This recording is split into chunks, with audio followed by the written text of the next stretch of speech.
So the UK's recently had some pretty awful news when it comes to young people and unemployment, and in this respect, I think maybe there's something it could learn from Japan. A recent report states that Britain risks paying something like 125 billion a year due to the amount of youth unemployment. And also, it's worth mentioning that we've now passed a threshold of over a million people in the UK, aged between 16 and 24, being NEETs effectively, so not in education, training of any kind, so effectively just unemployed and not economically active. That's an incredible amount of young people. So how and why has this happened to the UK? Well, there's a few reasons really. Obviously, the cost of employment's gone up fairly recently because of raises in the national minimum wage. Now, on the one hand, if you're one of the lucky few to have a job, that's good, of course. It raises the amount of money you're earning. But obviously, if the minimum wage is going up and up and up, then that's making it effectively more expensive to hire someone. And I think maybe it's perhaps for young people outpacing the amounts that companies have to pay or the rate of inflation. And this is all happening at the same time when generally companies in the UK are sort of struggling generally to keep the lights on. I mean, for example, there's incredibly high costs of energy in the UK as well, which is contributing to sort of having to cut costs. And so if you're taking on a young person via the minimum wage more expensive, it's making it more of a risk also. And it's also worth mentioning that if the young person, because of the minimum wage, costs the same amount as, say, someone who's 5, 10, 15, 20 years older, because the minimum wage is flat, then obviously you're going to prefer to hire someone who's a bit older because they're going to be more experienced. If the price is the same, so why wouldn't you? So it's effectively just making it that bit harder for young people to get a job as well. And there's a few other reasons as well. There's sort of the concerns about the employment law changes that might be coming into the UK that might make it even harder to get rid of someone. So why take them on now if it might be very difficult to get rid of them? And if you're taking them on at a higher wage as well, that locks you in for paying a greater amount of money for a long time that you can't get out of. There's the spectre of AI, so that companies are thinking, costs are tight, maybe I can use AI, or they think, well, we might hire someone now but not need them in the future because of AI, so we'll kick that decision into the long grass and avoid hiring someone if we can.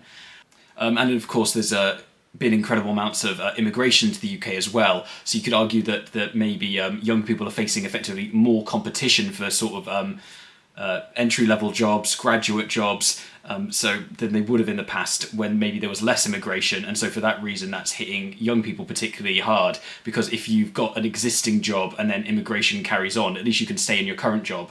But young people who are seeking their first job, you could argue effectively they're having to compete with a sort of a bigger pool of talent, which is great for companies, you could say, because they've got more choice.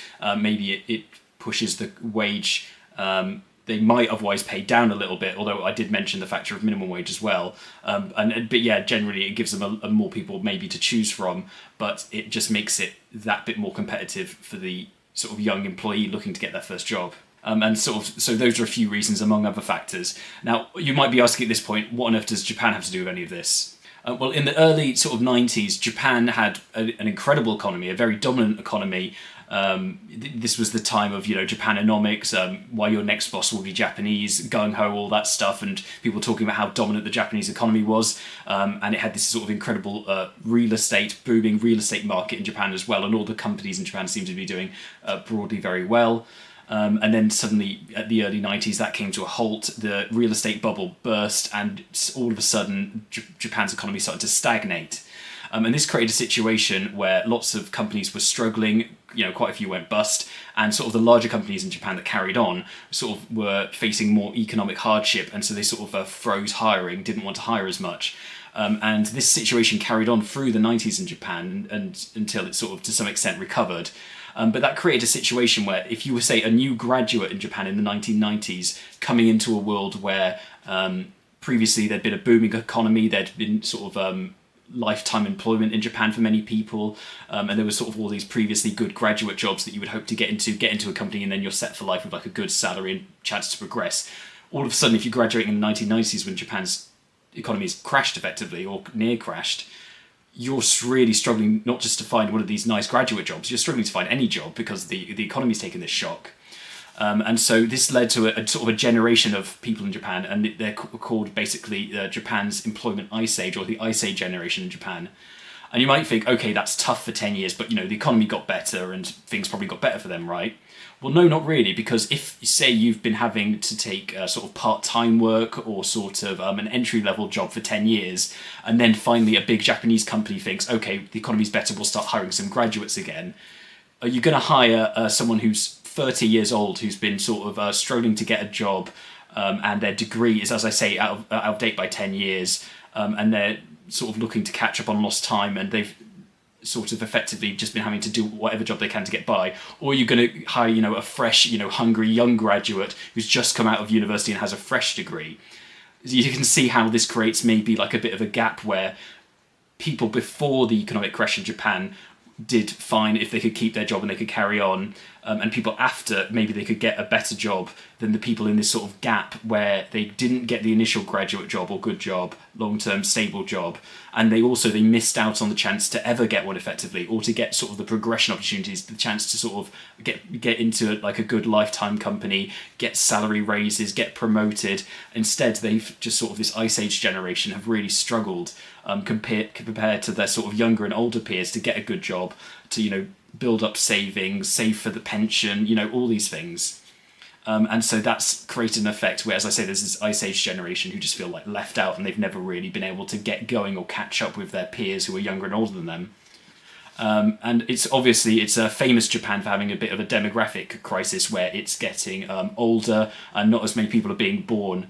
You could imagine very well how having a generation of people who basically are struggling to get on the ladder, struggling to save, and as a result are missing out on the sort of the income level they would have, miss out on the housing they would have, and are sort of feeling generally down about themselves. You can imagine how this would affect the amount of children being born, the amount of relationships, all that sort of thing, and how that might have affected that. It's also had massive political consequences in Japan because obviously if there's a whole sort of cohort of people who are struggling, that's a big voting bloc, and also a big problem because it's a lot of people who you have to sort of think about and consider for politicians. So different political parties in Japan have proposed things, and there's been things put into place, things like, for example, considering housing subsidies, having like special public sector hiring just for people from that generation, having sort of retraining and skill programs from people from that generation, having quotas for hiring, having initiatives just generally to try and get people to hire them, despite the fact it might not be something they might naturally do, because as I say, that they maybe look for sort of the younger, fresher graduate, but it's just sort of encouraging companies to hire people from this Ice Age generation, and like just generally like helping them out where they can through different state initiatives. These sort of things have been put into practice and discussed as well. I think there's a debate about what will happen when all these people retire, what can be done to help them with their pensions, for example, as well. So just through that brief overview, you can see how this sort of situation where a generation of people can't get on the employment ladder, if it's allowed to stagnate and carry on, this won't just be something that affects people for a few years. It could affect their entire lives, and it could create a situation, even if the economy does heal and get better, where they're left behind because it didn't get better in time. And so you could see the dangers potentially from Japan's example of the Ice Age generation, of how this could affect people throughout the entire course of their lives. For these million or so young people who aren't in any sort of employment or education or training, if you don't address this now for them, you can see down the road how this could have long-term impacts on both them over the course of their life and on the UK. So that's maybe an example, sort of looking at Japan's economic and political history, of something that potentially could be affecting the UK. Although there's maybe the question, depending on your opinion of AI and the direction the economy is taking, if you're particularly pessimistic, you might just say maybe this is just the new normal, and employment's going to go down, and we'll have to come up with some sort of solution facing the situation with AI. Maybe we'll just have to go to universal basic income or something like that. But that's probably a bit above my thinking. But it's just something to think about and an interesting comparison with Japan. But yeah, thank you so much for listening.